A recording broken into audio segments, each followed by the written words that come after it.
Je lui ai dit « débrouille-toi, voilà le planning, je veux plus en entendre parler ». Et en fait, c'est ce qui s'est passé. Quand j'ai appelé 3h18, j'étais dans un état, je dirais pas burn-out, mais quand même bien, j'étais quand même en gros stress. J'étais dans une période de très forte activité, intense. Tout ce qui arrivait comme information, tout mail me provoquait une montée d'angoisse. Je travaille avec l'agence Contarin depuis un peu plus de 3 mois maintenant.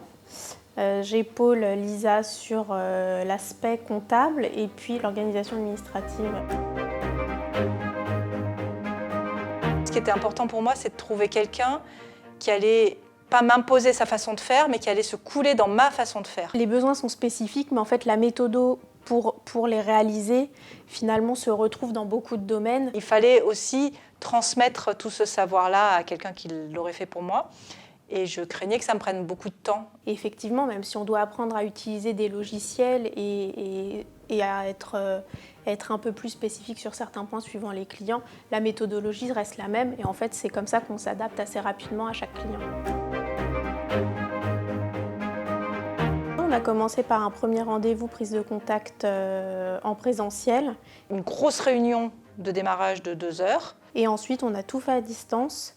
On a communiqué très bien par email, téléphone. Ensuite, quelques ajustements sur les 2-3 semaines suivantes. Un dernier ajustement sur la fin du mois. Et puis après, je crois que ça roulait bien. Il y a eu un moment où j'avais le choix entre répondre à un appel d'offres ou gérer le planning. Et je me disais, c'est pas normal, je fais pas mon développement, je fais pas mon boulot. Et donc, j'ai délégué à Magali. Je lui ai dit, débrouille-toi, voilà les contacts, voilà les gens, voilà le planning, je veux plus en entendre parler. Et en fait, c'est ce qui s'est passé. Et j'ai répondu à l'appel d'offres. Je pense que j'apporte de la sérénité. Je mets un point d'honneur à être disponible plus souvent et pas sur des plages horaires restrictives. J'aurais envie de recommander 3h18 à des entreprises qui sont en fort développement et qui sont submergées par la partie administrative. Je pense que ça peut leur être très utile.